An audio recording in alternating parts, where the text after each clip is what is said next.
Bienvenidos a todos al episodio de hoy. Mi nombre es Araceli. ¿Qué tal? ¿Cómo están? Mi nombre es Fabricio. Y hoy vamos a hablar de un tema muy particular y que nos compete absolutamente a todos, porque todos en algún momento hemos sentido culpa. Pero hoy vamos a hablar específicamente de qué es lo que detona nuestra culpa y cómo también liberarnos de eso para poder identificarlo. Entendiendo la culpa como un estado emocional de vibración baja. Cada vez que nosotros sentimos culpa, por lo general actuamos en consecuencia de esa emoción, de ese estado emocional en nuestro cuerpo. Por lo general las personas cuando son promovidas por la culpa actúan por compromiso, no poniendo un límite en lo que pueden y lo que no pueden hacer. Y esto como consecuencia yo creo que más urgente de entender y empezar a modificar es esto de drenar la energía, haciendo cosas que no tenemos que hacer. La culpa tiene que ser un indicador, no algo que nos motive a actuar o llevar un estilo de vida. Sí, por lo general lo que sucede es que tendemos como a normalizar ciertos estados y a vibrar en ese estado emocional durante mucho tiempo. Y el punto está en que cuando uno viene teniendo distintas señales de alarma, porque la verdad es que las tenemos y hacemos como oídos sordos a eso, después la vida por ahí te pega bastante más fuerte. Y no necesariamente tendría que ser así.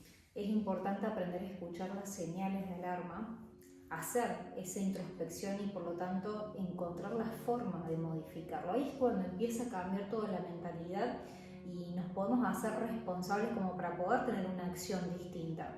Recién justo antes de entrar a este video me manda un mensaje una consultante y me dice: tenías razón sobre las canalizaciones. Y justo le estaba a preguntar por qué y me pone: porque ahora que le presto más atención me doy cuenta de los mensajes.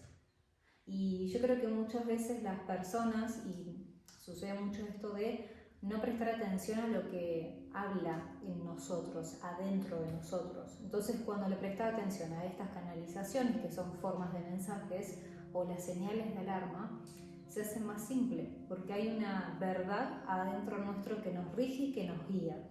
Entendiendo la culpa como un resultado. La culpa es un resultado. Nosotros hoy vamos a hablar particularmente de qué es lo que puede llegar a detonar en vos la culpa. ¿Para qué? Para que entiendas que eso que está generando este estado emocional es algo que vos podés modificar. La culpa es un resultado, el resultado hay que aceptarlo como una realidad. La realidad es la consecuencia de acciones, decisiones que venís tomando hace un montón de tiempo, con las cuales podés estar identificado, identificada, pero que si vos estás sosteniendo esta frecuencia emocional en tu vida va a tener una repercusión en tu energía. Por ende va a tener una repercusión en tu salud mental, emocional claramente, y en tu salud física. Porque una persona que se queda anclada durante mucho tiempo en la frecuencia emocional de la culpa, que es una de las frecuencias vibracionales más bajas, va a generar una repercusión en todo su organismo. Sí, de todas maneras, ¿cuántas personas nosotros trabajamos con culpa y que vienen como desbordados, ¿no? Ya Sí. por mucho tiempo sintiendo esa emoción. Por eso había arrancado con esto de que normalizamos ciertos estados cuando en cierta manera no deberíamos normalizarlo. El estrés constante, la culpa constante y decir, bueno, ya está, yo siento esto y me identifico. Creo que después hay un punto en donde me identifico con esa forma y es la única forma que conozco. Obviamente que cuando nosotros conocemos una única forma hay mucha resistencia al cambio porque necesitamos encontrar otra manera. Lo que pasa es que si yo, por ejemplo, me acostumbre en un estilo de vida, en una dinámica de vida, a vivir en pos de la culpa, yo lo que estoy haciendo es tratar de evitar la emoción. La emoción aparece como una posibilidad de, si yo no hago esto, voy a sentir culpa. Por ejemplo, ¿no? Si yo no me tomo el tiempo como para relajarme o descansar, ¿sí? Si yo lo hago, mejor dicho, siento automáticamente la culpa de utilizar ese espacio en algo que mi mente me dice que sería absurdo, que es una pérdida de tiempo, que yo tendría que seguir produciendo. Por ejemplo, alguien me pide algo, automáticamente viene la posibilidad de, si yo no estoy para esa persona, puedo sentir culpa. Entonces termino actuando por compromiso. Cuando yo cometo todos estos comportamientos, todas estas acciones que van en contra de mi naturaleza, me estoy postergando. Sin porque dudas. postergo lo que yo necesito, porque en el acto de ofrecerme a este pensamiento, a esta proyección y hacer lo que me está pidiendo, yo no me estoy teniendo en cuenta. Y ahí es cuando se empieza a producir el desbalance, multiplicado por el tiempo. Nosotros tendremos un desequilibrio muy grande. Entonces, muchas veces las personas llegan a nosotros cuando el desequilibrio ya es muy grande. Sí. Cuando es incontenible, cuando el estilo de vida ya se armó en pos del compromiso para con el otro, para con las situaciones que vienen de afuera. Y sin embargo, claramente, la culpa no se fue. Porque la culpa, si yo no la trabajo como indicador y no aprendo a neutralizarla, a liberarla, ¿qué pasa? Como no está en este camino hacia mis resultados, en esta manera de proceder hacia las realidades que puedo llegar a obtener, vas a estar siempre en el resultado y por más que vos actúes por compromiso para no sentir la culpa, la vas a terminar sintiendo en el final. Sí, y además muchas veces esto viene de familia, ¿no? Entonces hay veces que uno es culposo porque entendí o aprendí, mejor dicho, que era una forma de vivir. Sí, ¿cuántos hemos recibido el mensaje? Que a veces no es porque nuestros padres sean buenos o malos, no. Pasa por una cuestión de la forma, ¿no? En la que se han entregado nuestros padres, en las que se han sacrificado. Mi madre se ha sacrificado y en el sacrificio de postergarse a sí mismo por entregarme absolutamente todo, me ha hecho sentir indirecto o directamente la culpa. ¿Para qué? Para que yo sienta que debo y que tengo el compromiso de hacer lo mismo. El punto es que como padres tenemos que entender lo siguiente. Si nosotros nos postergamos y sacrificamos lo necesario para nosotros, sacrificamos nuestra energía, nuestra salud, ¿qué mensaje, qué estamos enseñando con nuestra acción? Claramente nosotros vamos a ver reflejado esta educación cuando nuestros hijos sean grandes y empiecen a hacer lo mismo a la hora de que ellos sean padres. ¿Sí? O que se dé exactamente todo lo contrario, que no quieran ser padres, que es lo que está sucediendo ahora, Sí. porque se considera que ser padre es esa entrega sacrificada en donde se posterga absolutamente la vida de uno. Sí, creo que es bastante urgente ponerse como propósito salir de determinados estados emocionales, lógicamente que es a través de una aceptación, pero en esa aceptación también tomar una decisión, porque muchas veces, bueno, sí, acepto la emoción, no, es una aceptación y una decisión de empezar a elegir algo por mí y que por lo tanto beneficia a todo mi entorno también. Sí. Elegirnos, porque si no siempre estamos en estos estados vibracionales y se crea una sociedad muy culposa. Entonces, si yo siento culpa, siente culpa el de al lado y eso se va como contaminando. Entonces, una sociedad culposa, una sociedad temerosa. Entonces, aprender a identificarlo en uno y cortar con esos ciclos lo más rápido posible termina siendo un beneficio para todos y para el mundo. Sí, es muy interesante esto, porque no es solamente la culpa que uno siente, sino también cómo uno señala. Esto de yo acuso, ¿sí? Yo culpabilizo al otro, Sí. porque empiezo a estructurar una moral, en donde considero como yo me expongo, como yo me comprometo y postergo lo que es necesario para mí, empiezo a considerar que el otro tiene que hacer lo mismo.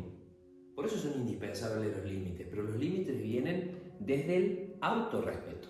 Yo necesito contemplar lo que me está haciendo una exigencia para mi existencia, porque las necesidades están demandándome que yo atienda mi salud física, emocional, mental. Cuando empiezo a priorizar eso, gracias a esa atención para conmigo, puedo delimitar mi espacio.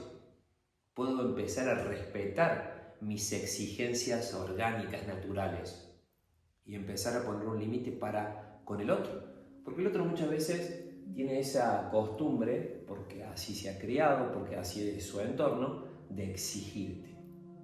O de ponerte en situaciones en donde aparentemente está la incomodidad de, uy, estoy comprometido a hacer esto. ¿Realmente estás comprometido? ¿Es realmente una obligación hacer eso que tu corazón, algo en tu interior te está diciendo que no lo tenés que hacer?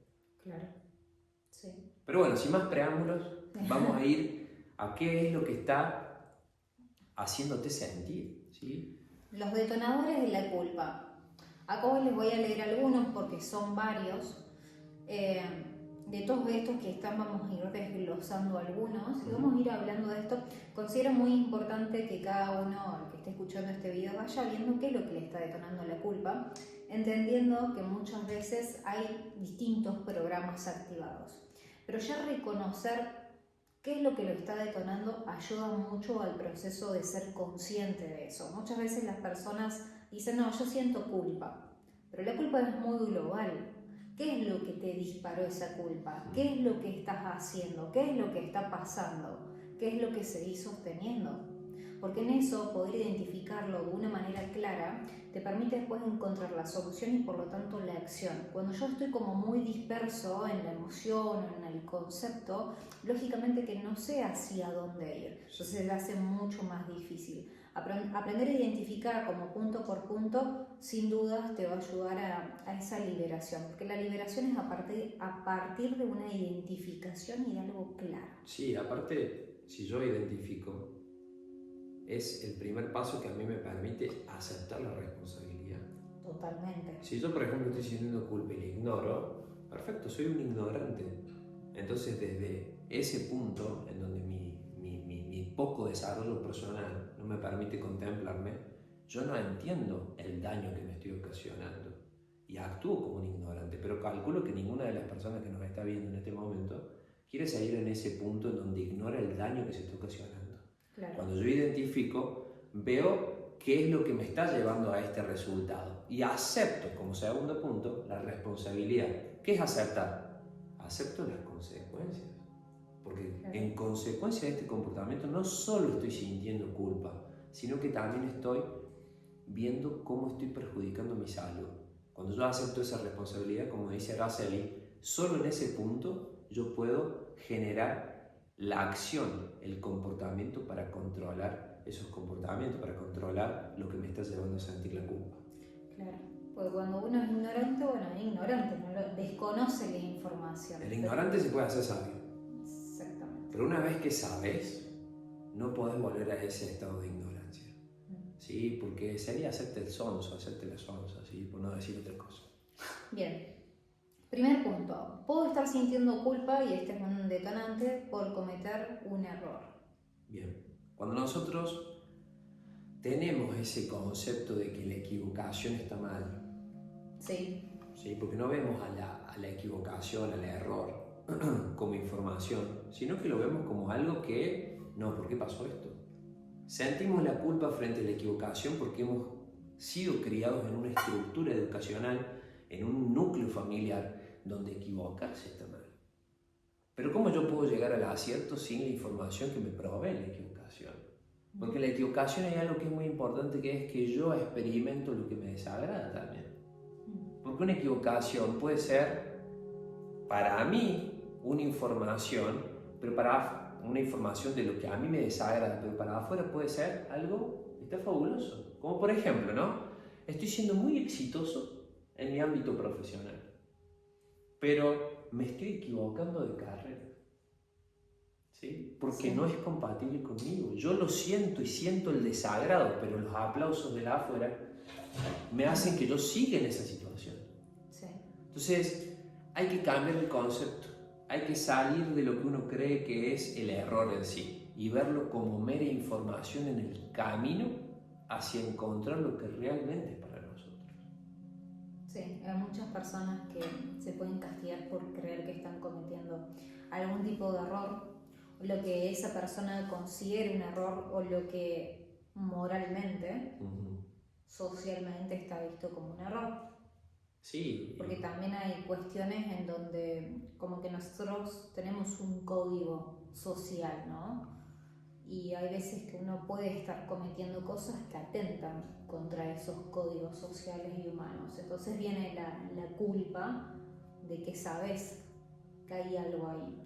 Pero lo importante de eso es que si en el momento que vos lo estás identificando y sabes el daño colateral que estás generando, podés revertirlo, porque siempre hay tiempo para revertirse. Siempre, como hace unos días estamos viendo un video, el malo, y lo ponemos entre comillas, se puede convertir en bueno, porque esa es la transformación, salir de la oscuridad para ir hacia la luz. y ese es el que más mérito muchas veces puede llegar a tener porque lo reconoce y ya reconocer ese punto de decir que estoy haciendo un daño, Sí. que lo veo y que repercute en todos y también en mí, pero me arrepiento. Sí, Y en el arrepentimiento puedo hacer algo distinto y eso es muy, muy valioso. Sí, aparte, en esto del estereotipo social, si yo estoy en determinado punto, por ejemplo, de una carrera, nosotros tenemos ese concepto de que bueno, hay que finalizarlo. ¿Por qué? Y porque mis padres me están pagando la carrera o me están sosteniendo o ellos esperan que yo llegue, ¿sí? a finalizar esto. Pero en determinado punto, inclusive ya llegando al final, me doy cuenta que esto no es para mí. ¿Por qué? Porque hubo determinada práctica que a mí me hizo entender esto. Entonces, ¿qué es lo que hago? Abandono. Pero cuando abandono se genera ¿qué? Una sensación de haberme equivocado. Entonces, la próxima vez que yo me conecto con otra carrera, ¿sí? o que empiezo a buscar qué otra cosa hacer, está el miedo de no sé si arriesgarme, porque tengo miedo que de vuelta me pase lo mismo. Y que a 3, 4 años o a determinado punto me dé cuenta que esto no es para mí. Y de eso se trata la existencia en sí. Ir experimentando estas experiencias donde uno se relaciona consigo mismo y se va dando cuenta de lo que a uno le agrada y lo que no. Porque aquellas cosas que nosotros determinábamos pura y exclusivamente como equivocaciones, las tiramos a la basura, la experiencia la tiramos a la basura y la tildamos como si fuese todo algo negativo. Pero no, porque todo eso que vos ya experimentaste, si le quitas ese concepto de todo esto estuvo mal, hay que tirarlo, y te nutrís de esa experiencia, va a ser lo que te va a permitir estar cada vez más cerca de lo que sí es para vos. Sí. De todas maneras, yo siento que esto de la culpa por un error que estás cometiendo es mucho más profundo que eso. ¿En qué sentido? En el error de que sabes que hay algo que estás generando y es que es un daño importante, inclusive, porque muchas veces uno puede sentir culpa porque, lo vamos a decir así, se mandó un cagadón, ¿no? Y ese está generando un daño no solamente en la decisión que yo tomé con respecto a algo y lo cual siento que me equivoqué, sino es cuando genera ya daños sociales. Sí, daños en tu entorno. Y aún más profundo, porque hay gente que tiene mucha culpa porque justamente hay algo que está generando. Entonces creo que es muy importante en ese momento en donde puedo darme cuenta, salir de eso y revertirlo a través de acciones que sean buenas para el mundo. Sí, hay un libro que habla acerca de lo importante que es entender que el mal se vuelve pecado cuando es premeditado. Cuando yo entiendo antes de realizar eso que estoy haciendo algo malo. Claro. ¿Sí? Pero si yo en el acto soy influenciado por un montón de factores, cometo un error, ese error tiene un impacto en mí y en mi entorno, pero yo tengo la capacidad de ver eso y modificarlo desde el arrepentimiento, que es, soy consciente de lo que hice, sí, y elijo no volver a hacerlo. claro. Elevé no solamente mi estado, sino que la experiencia a mí me sirvió para entender lo que yo ya no voy a volver a hacer. Ahora bien, si caemos una y otra vez en el mismo comportamiento que nos lleva a ese punto de error, es porque no hemos entendido nada.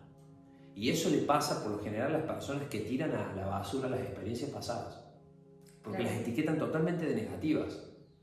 Entonces, muchas personas a nosotros llegan y nos dicen, pero Fabri, ahora, ¿cómo puede ser que yo vea algo de positivo en esto que hice? La parte positiva es lo que generaste, ¿sí? Y que te permite entender el daño que pueden generar tus comportamientos. Sí, sabes que se da en este punto también mucho la morbosidad. Sí.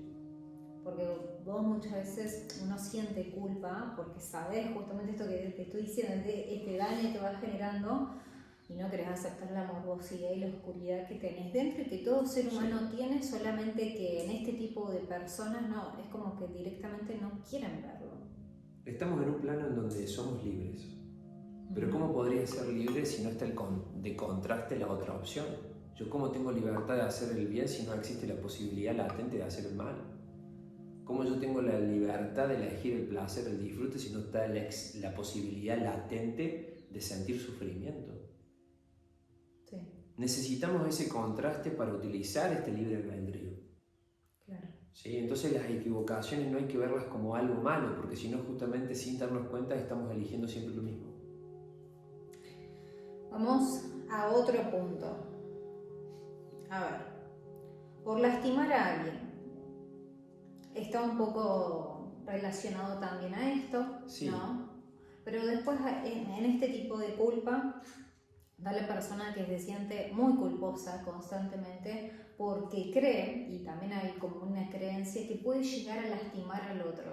Entonces yo me he encontrado con muchas personas así que dicen, no, yo no quiero tomar esta decisión o no quiero hacer esto porque si lo hago creo que puedo llegar a lastimar a la otra persona, que le puedo llegar a hacer daño. Entonces siempre se reprimen en sus necesidades, en lo que realmente quieren, pero ni siquiera son capaces de comunicárselo al otro. Está todo siempre en una suposición, en una idealización. No me voy a ir a tal lado porque le voy a soltar la mano a las personas que tengo y las voy a lastimar. Sí. Y es como que afirman que van a lastimar al otro, y muchas veces ni siquiera es así. Lo que pasa es que se mete la culpa en esa creencia. Hay algo que es inevitable y es el dolor. Totalmente. O sea, a veces muchas personas están en esto de yo creo que si hago esto voy a lastimar a la otra persona, pero quédate por seguro, tené totalmente certeza de que en cualquier tipo de cambio, si estamos hablando de una relación de cualquier tipo, ya sea una relación de pareja, una relación laboral, si vos das un cierre, se genera una modificación, tanto en vos como en la otra persona, que hasta que ambos se adapten, van a pasar por un proceso de dolor. Claro. El punto es que si vos estás actuando desde el no quiero hacerla sufrir, no quiero que le duela, todo lo que estás haciendo desde ese lugar la va a hacer a esa persona sufrir aún más. Totalmente. Porque le estás mintiendo. Bueno, vos sabés que se me viene en esto un ejemplo de una amiga que me decía, yo no quiero dejar este trabajo que tengo con esta persona porque me llevo muy bien, porque es excelente, pero no quiero estar más ahí. Y le digo, ¿por qué no dejas? No, porque capaz que lo puedo llegar a lastimar.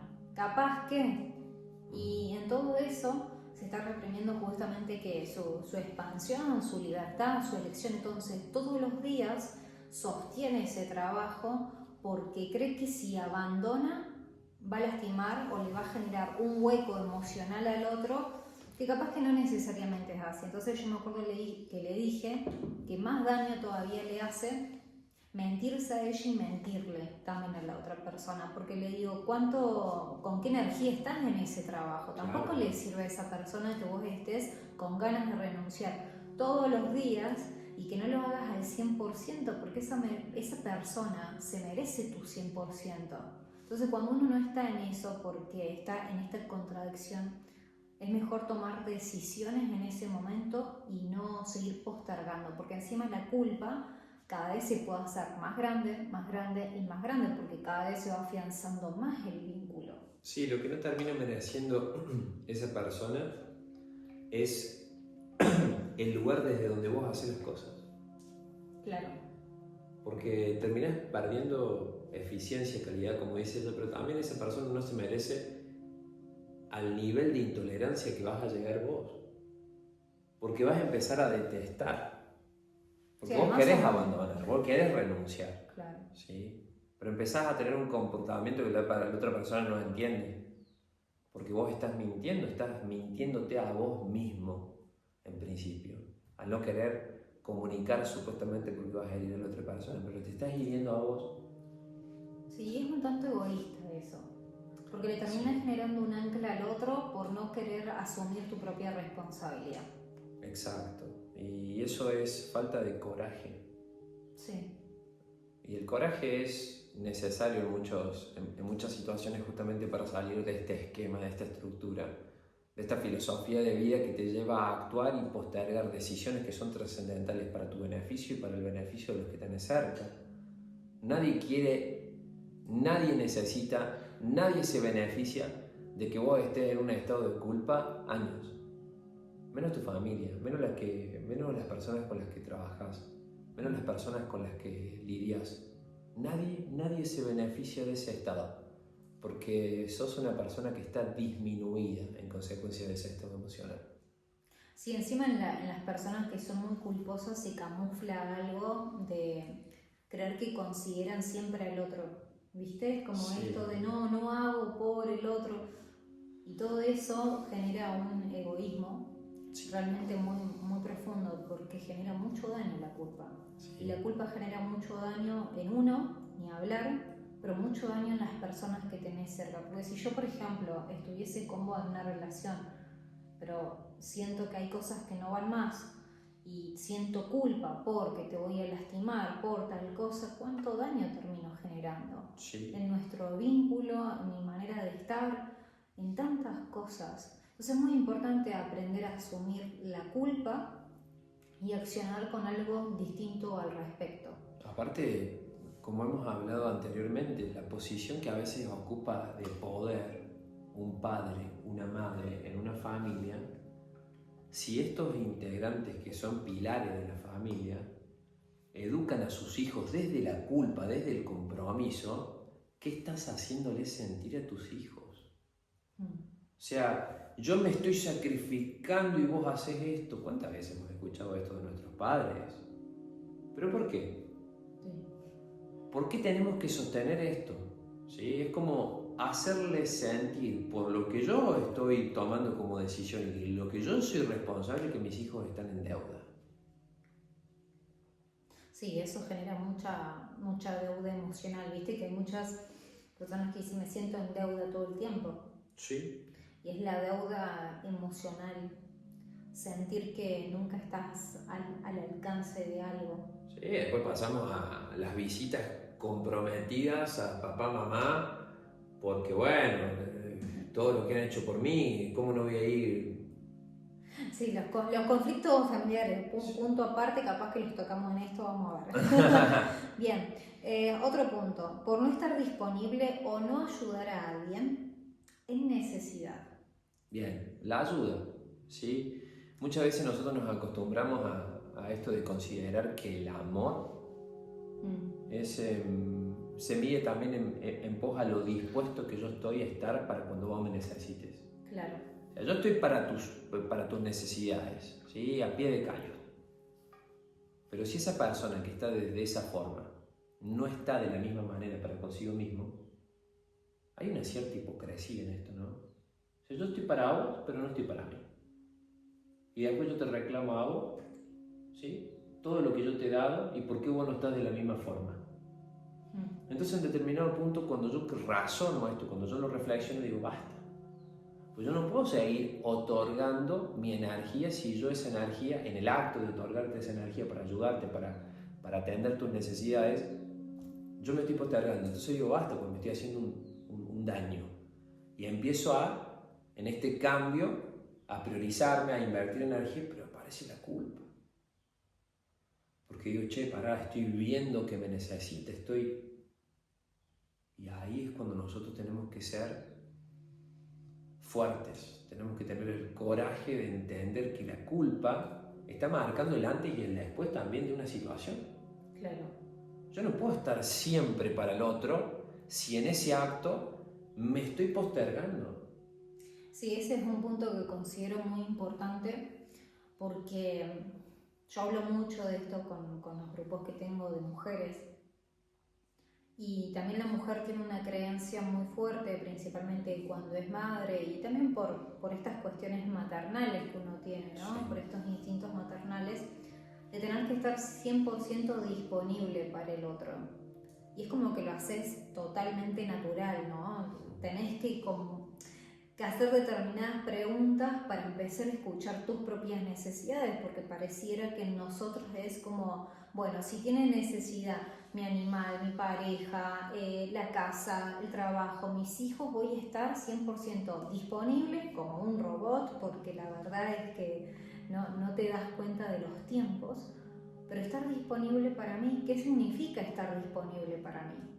Entonces es muy importante empezar a romper esos programas y esas creencias, porque estar disponible para una también te conecta con el disfrute, con la fluidez y con la entrega al otro. Y en esa entrega al otro lo haces desde un lugar muy amoroso. ¿Por qué? Porque te lo pudiste dar a vos misma. Exacto. Yo noto muchísimas mujeres, por eso lo hablamos tanto, esto de la rigidez.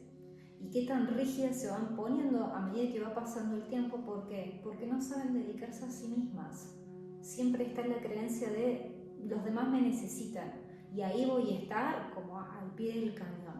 Sí, pero en esto también pasa de yo te ayudo, pero como yo a mí no me ayudo y para ayudarte a vos necesito el sacrificio de mí, me sacrifico a mí mismo y a mis necesidades para ayudarte, esa ayuda tiene intereses. ¿Sí? Yo te doy, pero bueno, te estoy dando, ojo, tenerlo en cuenta, anotalo, yo lo anoto. ¿Sí? Pero el amor no tiene intereses. Y ahí está la gran diferencia entre yo dar sin darme, Sí. porque estoy haciendo un intercambio, yo estoy haciendo un trueque. ¿Dónde está lo que yo te di? Y si por alguna razón, en esto de que somos distintos, vos tenés una forma particular y muy distinta de dar, que es muy distinta a la mía, y yo voy a decir, no, pará, yo te di de esta forma, ¿por qué no me das de la misma manera? Sumado a que la mujer y el hombre dan de una manera distinta. Exacto. Entonces este conflicto se suele dar mucho en las relaciones. Sí. Porque empiezan a dar reproches, exigencias. Muchas veces la mujer siente que da de más. ¿Cuánto le he hablado de esto? Que da de más. Doy y no tengo nada a cambio. Entonces es machacar al hombre que tienen al lado o enojarse. Volvemos a caer en esto de la distorsión que tenemos en las personas sobre el rol que ocupamos. El hombre creyendo que tiene que proveer. Sí, perfecto, biológicamente es así. ¿Pero a costa de qué? Porque en el acto de proveer, de proteger, ¿sí? Yo no puedo vivir una vida de desagrado. Vivir una vida, la mayor parte de mi vida, una vida sufrida, lastimosa. ¿Por qué? Porque la forma en la que he creído que tengo que proveer está totalmente alejada de una vida, un estilo de vida en donde yo considero lo que a mí me gusta. Y la mujer no puede estar constantemente en esa posición de madre, en donde no es solamente madre de sus hijos, sino que también es madre de su compañero. Claro. Porque se empiezan a generar relaciones en donde los roles se invierten. Después, alguno que otro lo ha visto en constelaciones, ¿no? Cómo están desordenados los sistemas familiares. Sí. ¿Pero por qué? Y porque se empiezan a invertir las posiciones, donde la mujer deja de ser la mujer, pasa a ser el hombre, o la mamá, o la hermana.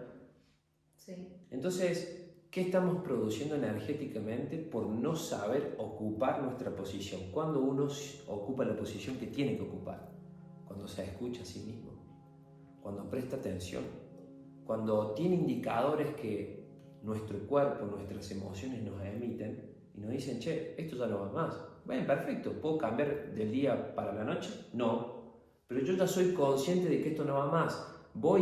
Mientras sostengo esta estructura, voy a empezar a invertir en una transformación para ir hacia algo que por lo menos sea una experiencia distinta. Totalmente. Siguiente punto. Siguiente detonador. Por no cumplir con las expectativas. Bien, expectativas. ¿Sí? Primero partimos de la base de la expectativa. Siempre tenemos expectativas sobre el resultado. ¿Sí? Y las expectativas no solamente las tenemos sobre el resultado, sino que también las proyectamos a las personas que tenemos cerca. No solamente tengo especulaciones, expectativas sobre mis resultados, sino que también tengo expectativas sobre los tuyos. Sí, claro. Y tengo expectativas sobre mis hijos. Sí. No solamente me genera un peso, a mí una presión, sino que también genero presión a los demás. Entonces entre todos nos presionamos.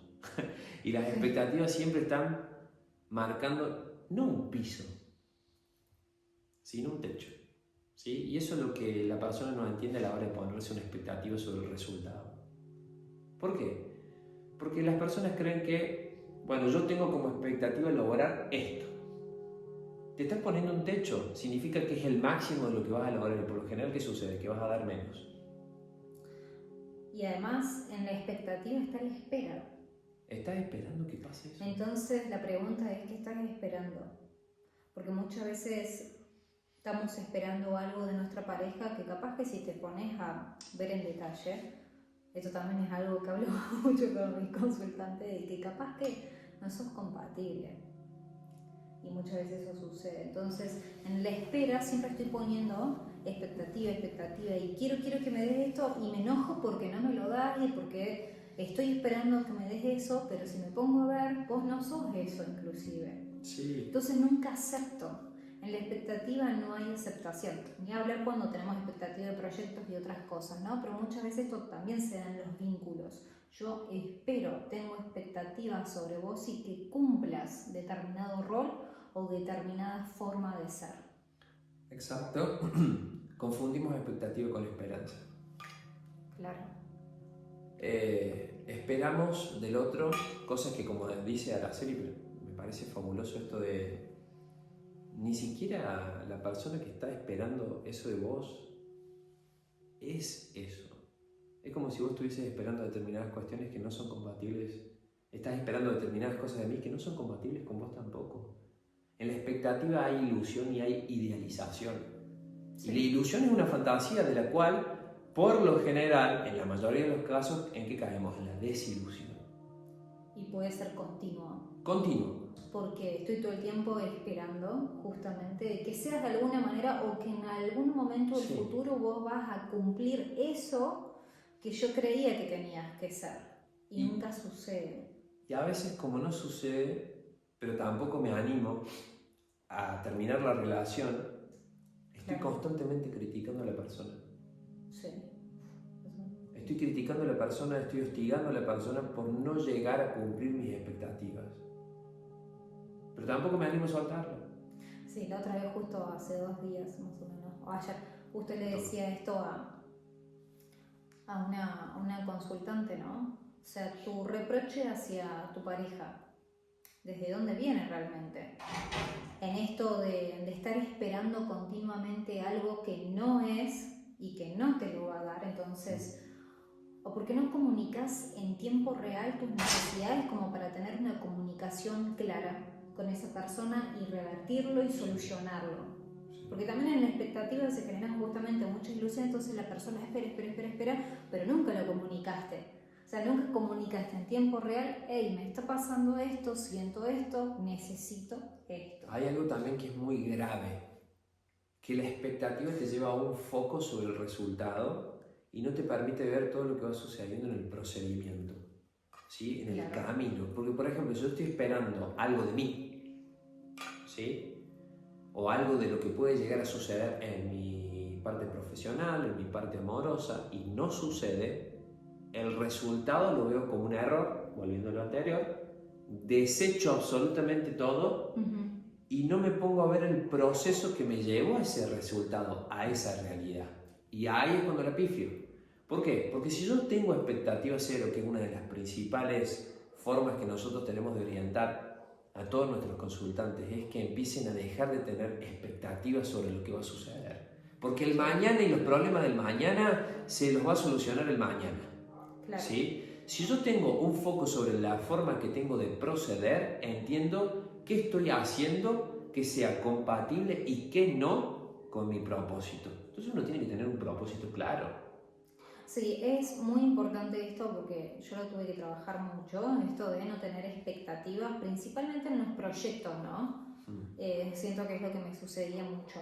En un futuro, porque como decía, la expectativa espera, entonces espero ese resultado porque en el mañana voy a conseguir esto, porque cuando haga esto, entonces siempre, y encima tu cabeza, como que se ilusiona en base a eso, pero acá, en el momento presente y real, no estás tomando las acciones necesarias. Sí. Entonces empezás a entrar en ese loop mental que no te beneficia en absoluto, sí. Porque las decisiones y las acciones están ahora y acá, y justamente cuando te limpias y despejas de las expectativas sobre lo que podría llegar a ser en algún momento de tu vida. Sí, esto es muy importante lo que decís, ¿no? Yo estoy tan enfocado en el resultado que no me doy cuenta que estoy cometiendo determinadas equivocaciones o determinados errores o no estoy siendo la persona que tendría que ser para obtener ese resultado. Y ahí es cuando yo no mido lo que yo estoy haciendo. Acá lo que va a generar un cambio totalmente trascendental es que te despojes de la ilusión, que te despojes de la expectativa y que empieces a enfocarte principalmente en lo que estás haciendo en este momento. ¿Te agrada o no te agrada? Eso es muy importante.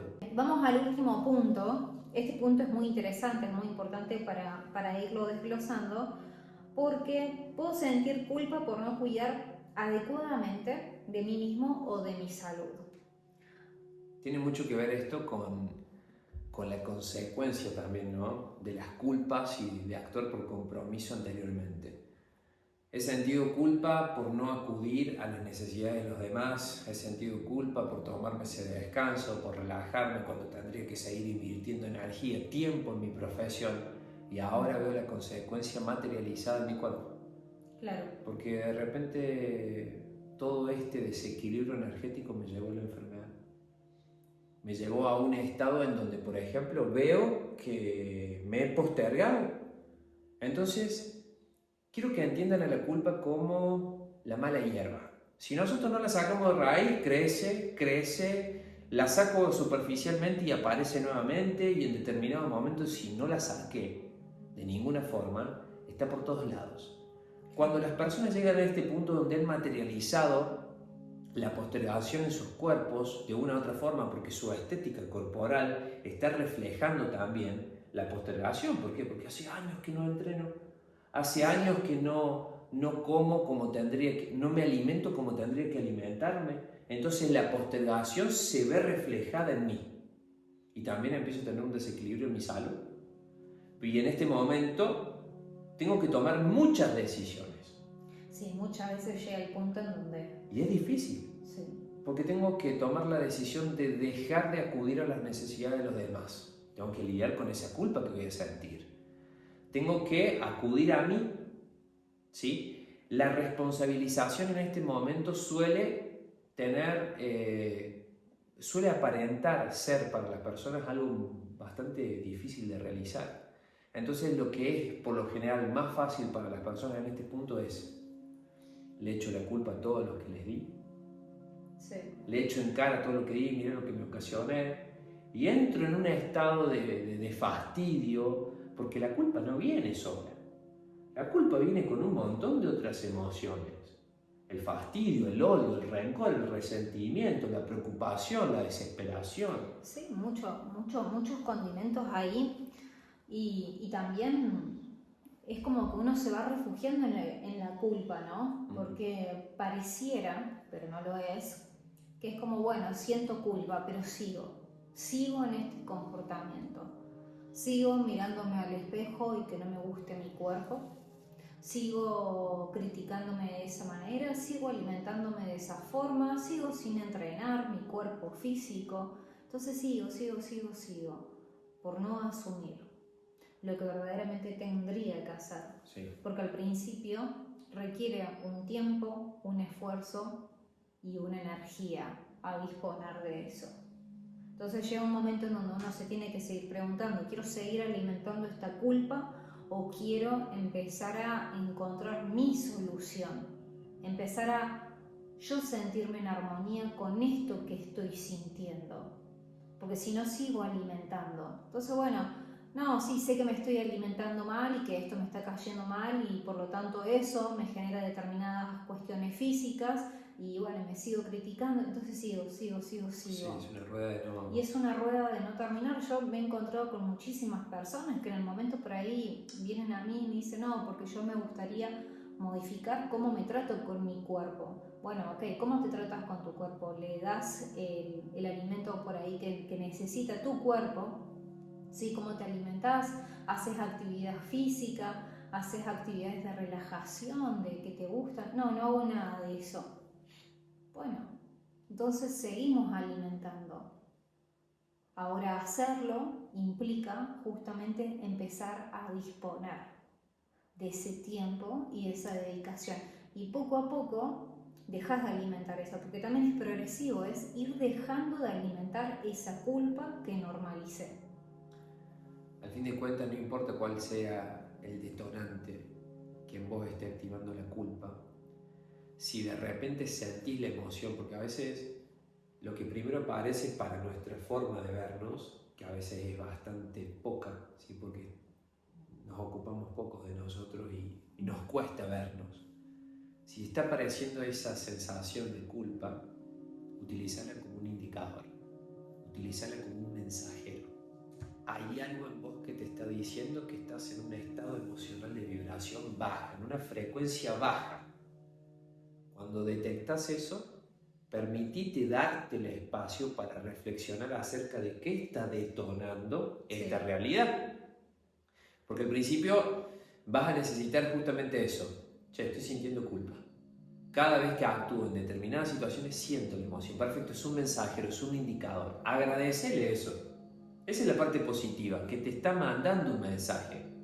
Y a partir de ese momento reflexiona dándote el espacio de tiempo para poder detectar qué es lo que particularmente en tu caso te está llevando a esta sensación de culpa. Bien, entonces con todos estos detonadores, ahora cada uno va a ir viendo qué es lo que lo está detonando y por lo tanto ponerse en una acción distinta, en una nutrición distinta. Así que esperamos que les haya servido este video a todas las personas que lo están viendo. No se olviden de suscribirse porque vamos a seguir brindando contenido de distintos temas, vamos a ir tocando distintos temas, así que muchas gracias para los que están del otro lado y nos pueden ir dejando en comentarios cuáles son sus detonadores de la culpa y también les voy a dejar los otros detonadores que hay, pues nosotros solamente tocamos algunos y para que cada uno también tenga como su claridad ahí. Perfecto, perfecto. Inclusive en los comentarios pueden llegar a poner a qué consecuencias los ha llevado. Sí. Sí, porque ahí hay mucha información que le puede llegar a servir a otras personas que lean estos comentarios. Les mandamos un abrazo gigante y nos estamos viendo en la próxima. Gracias.